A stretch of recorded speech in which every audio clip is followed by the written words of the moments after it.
हैं और आज की ट्रेड्स जानते हैं। सभी को गुड आफ्टरनून। शिल्पा जी, आपसे शुरुआत करते हैं, बताइए इस समय का ट्रेड। Good afternoon everyone. मेरा अभी के लिए ध्यान है दीपक नाइट्रेट पे। दीपक नाइट्रेट बहुत स्ट्रॉन्ग मोमेंटम में है, ऑलरेडी ऑलमोस्ट 4% अप है, लेकिन इसमें अभी भी एक फ्रेश मुझे लगता है ब्रेकआउट है जहां पे 2680 से 2700 तक के लिए भी अप्रोच लेगा। तो फ्यूचर्स में 2600 के स्टॉप लॉस से आप दीपक नाइट्रेट में लॉन्ग रहिए। पहला टारगेट 2680, देन 2700। 2700 के लिए एक अपॉर्चुनिटी दीपक नाइट्रेट में बन रही है। तेजी की पोजीशन यहां पर लेकर चलेंगे। Gaba ji, good afternoon. आपका trade? Good afternoon to you. Trade का है अल्ट्राटेक सीमेंट। 11,977 पर ट्रेड कर रहा है। 11,800 का स्टॉप होना चाहिए, करीब 200 का टारगेट, करीब 300 का रुपया होना चाहिए, करीब यहाँ से अराउंड 12,300 जोन जाना चाहिए UltraTech cement.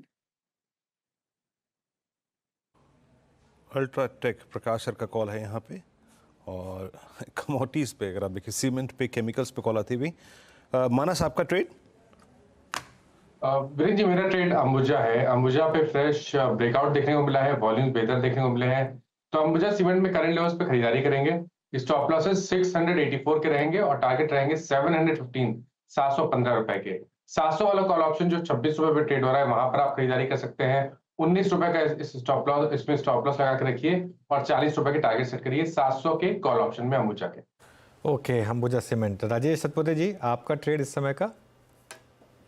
Good afternoon Anuj ji, and good afternoon everyone.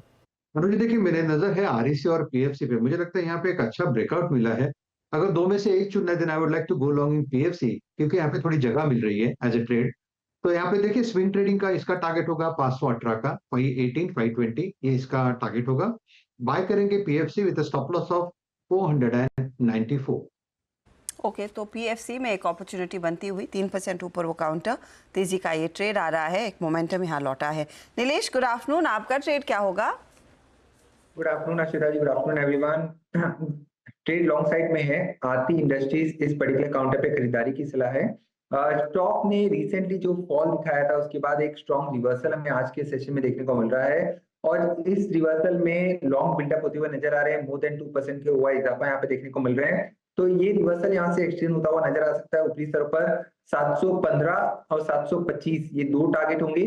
Currently 702 के आसपास ट्रेड हो रहा है। स्टॉप लॉस लगाना होगा 688 का।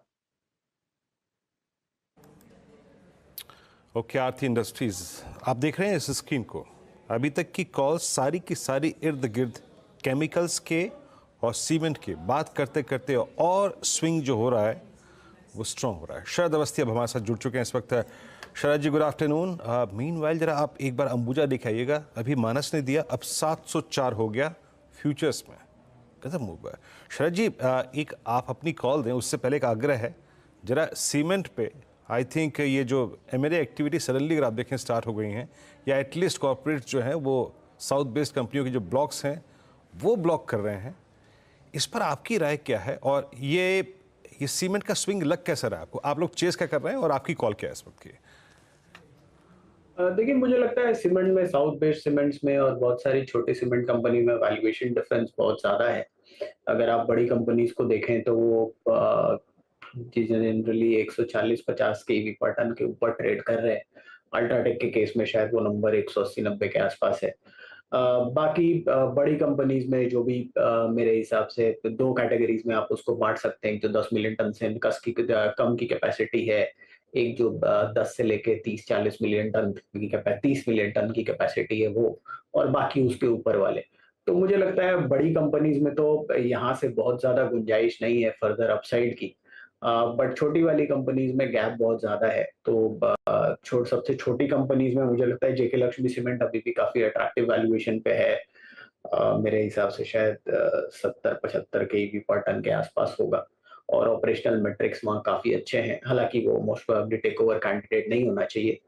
जहाँ तक टेक ओवर कैंडिडेट्स का सवाल है, मुझे लगता है एक रेन इंडस्ट्रीज के पास कुछ थोड़ी कैपेसिटी है साउथ में, और वो उनके लिए रेलेवेंट बिजनेस भी है, तो हो सकता है वो स्पिन ऑफ हो जाए। हेडलबर्ग एक पॉसिबल टारगेट होना चाहिए बड़ी ठीक ठाक साइज की कंपनीज में। तो मुझे लगता है अगर आप छोटी कंपनीज में प्ले करना चाह रहे हैं जिसमें टेक ओवर या ऐसी कोई न्यूज आ सकती है, तो मुझे लगता है रेन इंडस्ट्रीज एक प्रोबेबल कैंडिडेट होना चाहिए। और हेडलबर्ग एक प्रोबेबल कैंडिडेट होना चाहिए। वैल्यूएशन कंफर्ट मुझे लगता है ऑपरेशनल मैट्रिक्स और वैल्यूएशन और लॉन्ग टर्म के हिसाब से जेके लक्ष्मी बेस्ट होनी चाहिए इन्वेस्टमेंट के हिसाब से।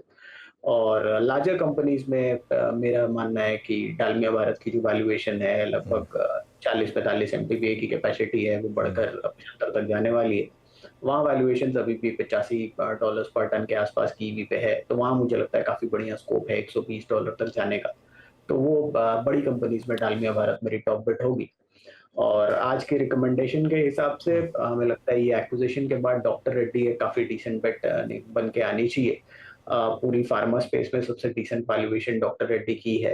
हालांकि यूएस जेनरिक्स में थोड़ा सा हो सकता है रुझान उतना ऑप्टिमिस्टिक नहीं हो जितना 6 महीने पहले हम सोच रहे थे, लेकिन ये एक्विजिशन के बाद जो एक ग्रोथ बिल्कुल इनविजिबल थी, एक OTC counter OTC over the counter drugs का इनको एक अच्छा खासा स्पेस में एंट्री मिल जाती है।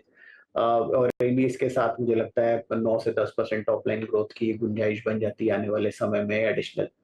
तो इसके साथ मुझे लगता है अगले साल FY26 की अर्निंग करीब 400-415 के आसपास आनी चाहिए। शुरुआती लक्ष्य में मुझे लगता है 20 के मल्टीपल तो आसानी से मिलने चाहिए।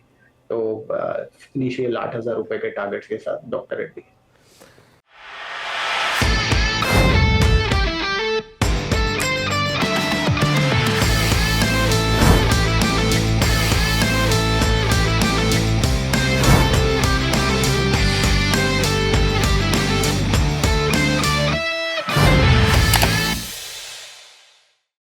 बता दें कि मनी कंट्रोल पर दिए गए विचार एक्सपर्ट्स के अपने निजी विचार होते हैं। वेबसाइट या मैनेजमेंट इसके लिए उत्तरदायी नहीं है। यूजर्स को मनी कंट्रोल की सलाह है कि कोई भी निवेश निर्णय लेने से पहले सर्टिफाइड एक्सपर्ट की सलाह लें।